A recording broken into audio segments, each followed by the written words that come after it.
Cricket سے جڑی تمام خبریں، ورلڈ ریکارڈ، ICC رینکنگ اور آنے والے سیریز کے شیڈول سے باخبر رہنے کے لیے سبسکرائب کریں علی اسپورٹس یوٹیوب چینل کو اور پریس کریں اس بیل کے بٹن کو ہماری لیٹسٹ ویڈیو سب سے پہلے دیکھنے کے لیے۔ السلام علیکم دوستو، چوتھے ون ڈے میچ میں انگلینڈ کے بولر کی تیز ترین گیند سے زخمی ہونے والے امام الحق کو ہسپتال منتقل کر دیا گیا، جہاں ان کے ایکس رے کیے جا رہے ہیں۔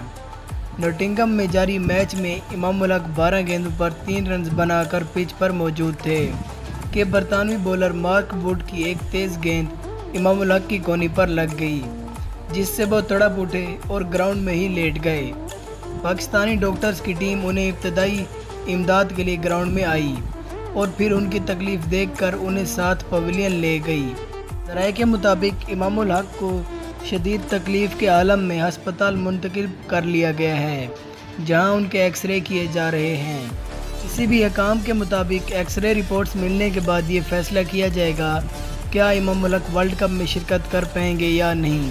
اگر امام الحق ورلڈ کپ کے لیے فٹ نہ ہوئے تو ان کی جگہ عابد علی کو موقع دیا جائے گا۔ دوستو، امید کرتے ہیں کہ امام الحق بہت جلد فٹ ہو جائیں گے اور پھر سے قومی ٹیم کو جوائن کر لیں گے۔